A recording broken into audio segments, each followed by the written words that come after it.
ओवैसी के गढ़ में मुसलमानों के लिए अलग स्कूल, अलग कॉलेज, शादी के लिए अलग स्कीम, तुष्टीकरण की हदें पार। केसीआर मुसलमानों के लिए अलग से बनाएंगे आईटी पार्क, पहले से ही मुसलमानों को तेलंगाना में मिल रहा आरक्षण। क्या कांग्रेस और बीआरएस को सिर्फ मुसलमानों के वोट चाहिए? क्या तेलंगाना में योगी पलट देंगे चुनाव?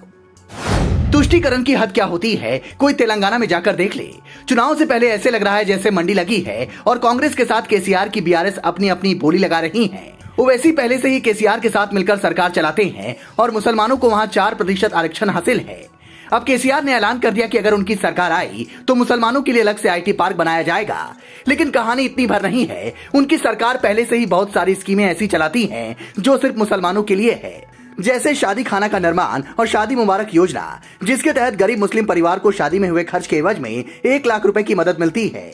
इतना ही नहीं, केसीआर ने सिर्फ मुसलमानों के लिए 296 आवासीय स्कूल और कॉलेज खोले हैं। 2014 में केसीआर ने राज्य में मुस्लिमों के लिए 12% आरक्षण का वादा किया था। 2017 में उनकी सरकार ने मुस्लिमों का आरक्षण बढ़ाने का बिल भी पास किया, लेकिन वह लागू नहीं हो पाया। फिलहाल सूबे में मुस्लिमों को 4% आरक्षण हासिल है।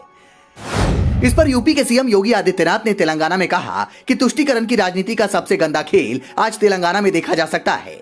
ये सरकार सभी जाति को उनके हकों से वंचित करती है। मुस्लिम आरक्षण संविधान विरोधी है, इसे किसी भी तरीके से लागू नहीं होने देना चाहिए। बीआरएस और कांग्रेस मिलकर देश को एक नए विभाजन की ओर लेकर जाना चाहती है। दरअसल केसीआर मुस्लिमों को यूं ही लुभाने में नहीं जुटे हैं। तेलंगाना में मुस्लिम वोट करीब 13% माना जाता है। तमाम सीटों पर मुस्लिम वोट जीत हार में निर्णायक भूमिका निभाते हैं।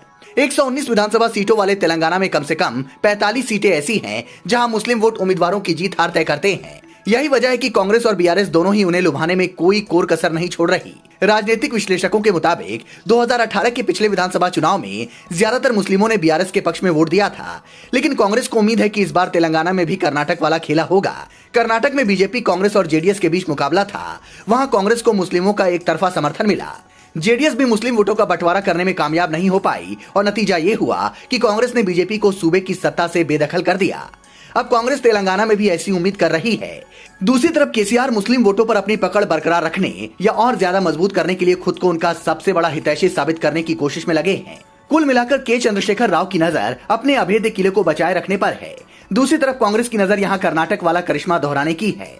बीजेपी मुकाबले को त्रिकोणीय बनाने की कोशिश में है। चुनाव में एम फैक्टर की गूंज है। बीजेपी सत्ता में आने पर मुस्लिम आरक्षण खत्म करने का वादा कर रही है।